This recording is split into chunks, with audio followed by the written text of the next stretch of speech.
All right, so here we are, once again in the field interviewing faculty members, and here we have former recovering technophobe, Yes. perhaps, Professor Yes. Mary Yager, Yes.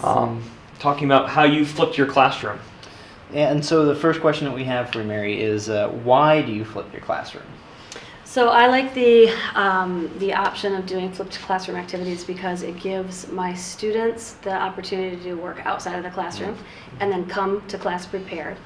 It saves a tremendous amount of time so that I can do in the classroom what I want to do, talking, lecturing, engaging the students, having conversations. Learning? Learning, Weird, exactly. weird learning. idea, I like that. But I don't have to waste time of, say, maybe watching a video that I want them to see or doing some sort of a reading or some sort of preparation. I've got some classes that have very current event type things going on. Right. So, for instance, this coming week I'm going to be having them watch the State of the Union address, but then come to class prepared to answer questions about that and engage in discussion about that. So I can do a whole lot more outside of the classroom.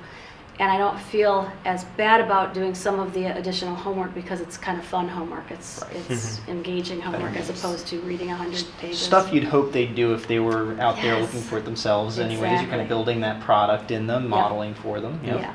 And it honestly kind of makes them feel smarter. They come to class and they feel like they know something. Often they'll come with questions because I'll say, hey, if you don't understand something while you're doing this activity, write it down and then come to the classroom with your specific questions, as opposed to if I was just lecturing about it and then they would feel like they're a little more apprehensive to ask questions that aren't thought through. That's an excellent point. Wow. And also, they can also do some of their own research. So when they're here, say if I have them watch a video or read a political article or something like that, and there's something that they don't know in it, they can do their own research, then they come to the classroom much smarter.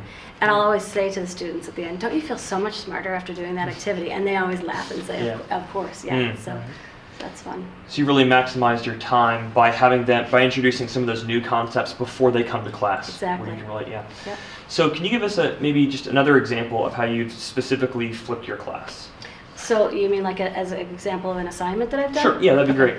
So I'll talk about when it's coming up because I'm going to use some new stuff that I learned from you guys. Thank you very much, Wonderful, all your wonderful. consultation. Our new tech guru now, right? That's right, because I'm no longer paranoid about technology. I can actually use this stuff and it's fun and the students think it's much more relevant. And then I feel cool, like I feel like I'm up to speed There you and I'm go. as smart as they are.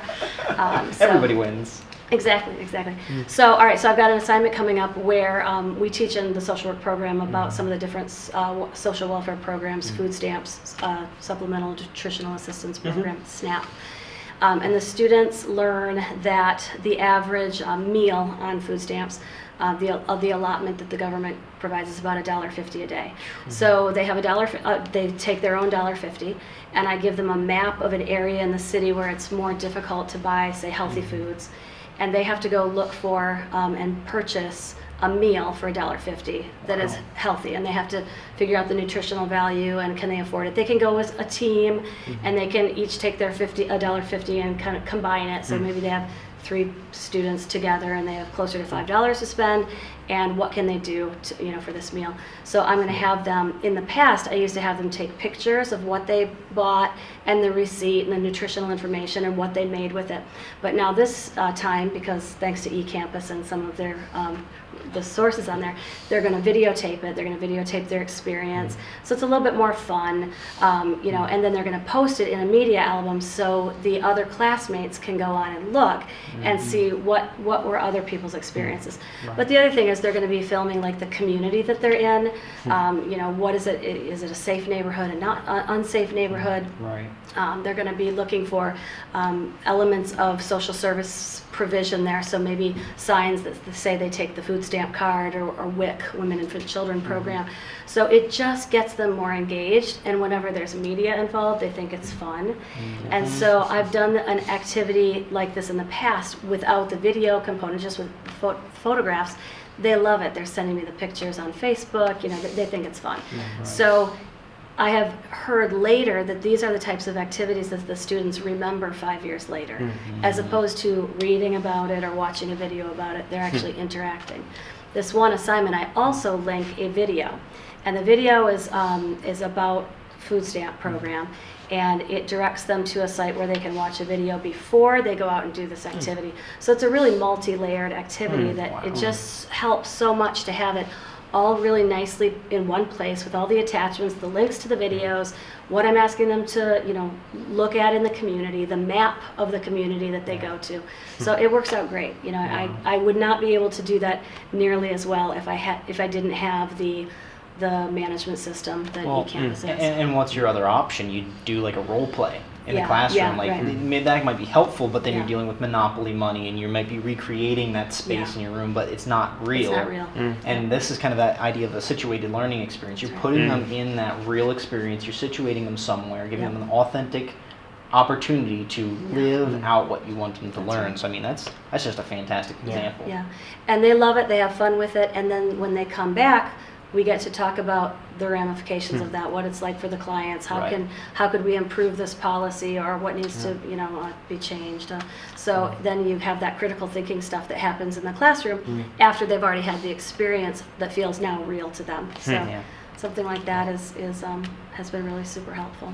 That's great. So we've kind of gotten a flavor of, or a sense of a flavor of your experience so far, but maybe in 1 or 2 words, what would you say is your experience? Like, how has this impacted you, teaching this way? Yeah, I would say it saves me tons and tons of time because, well, my favorite thing is I can create a really awesome assignment and use it again from year to year. Save it to resources, re-upload it the next year. Update a few things with relevant, current event type stuff. And I'm not saying that I'm doing that to get out of work. I'm saying that because then I can focus my time on, keeping current myself with things. Absolutely right. So that saves a ton of time, and it's a great, just storing it in resources on the eCampus, I always know where everything is. And I don't have to search through all my files. I know it's right there from the prior semester or year that I taught it. Perfect. So that saves time. And of course, I already alluded to this, it gives me more classroom time to talk about the things that I want to talk about and not have to slow down to kind of explain experiences, because they're experiencing things themselves. Right. They know it. They know it already. Yeah. And then I have to say, and maybe this is maybe a little shallow, but I love it because my students think it's cool and hip that I'm keeping up with current stuff, because they will say occasionally that they have professors that don't use, they don't access some multimedia stuff or, online things, and they wish they did. They wish they could always check their grades on the eCampus, or they wish they could always easily access assignments right there. So, it's a pat on the back from students who appreciate that. It's motivation for you. It's rapport. It's good presence in the classroom. I mean, you can't beat any of those things. And I love using it. This is maybe not on topic, but what I love about it is the fact that when I put an assignment and a due date, the students have it right there. They know every day what to do. I don't feel like I have to remind people of things. Not that I would have to do that anyway. They have their syllabus. But I believe that since we started using this, I have students doing their work on time more regularly than before.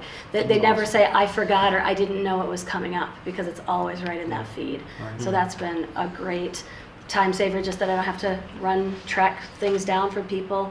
Everything is all the assignments are uploaded electronically. Everything's right there. I use my iPad, I do all my grading, take it with me everywhere. I love it. I am no longer a technophobe. I am techno chic now. Techno geek to techno chic. It's possible. I like that. It's possible. Wow. So, yeah. Well, that's incredibly helpful. Thank you for sharing your experiences. I'm sure many others can do the same thing. We have different disciplines. Obviously, social work may be bent towards experiences, but I think we can do a lot of experiential learning in different disciplines as well. So that's really helpful. So. Yeah, and I'll use I'll use the discussion threads and things like that in classes, and there's so many ways to use the resource in general, but to flip things out or to have learning happen outside the classroom.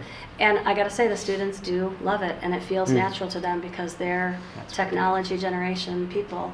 And they like that's now they know where to check. Often students don't check their email anymore, but they check the Schoology site. It's the expectation. Yep. It's the standard. So. Well. Yep. I love it, and thank you for bringing it. It's been a pleasure hearing this feedback from the field at this point, and we'll look forward to the next time. Okay. Thank you. Thanks. Okay.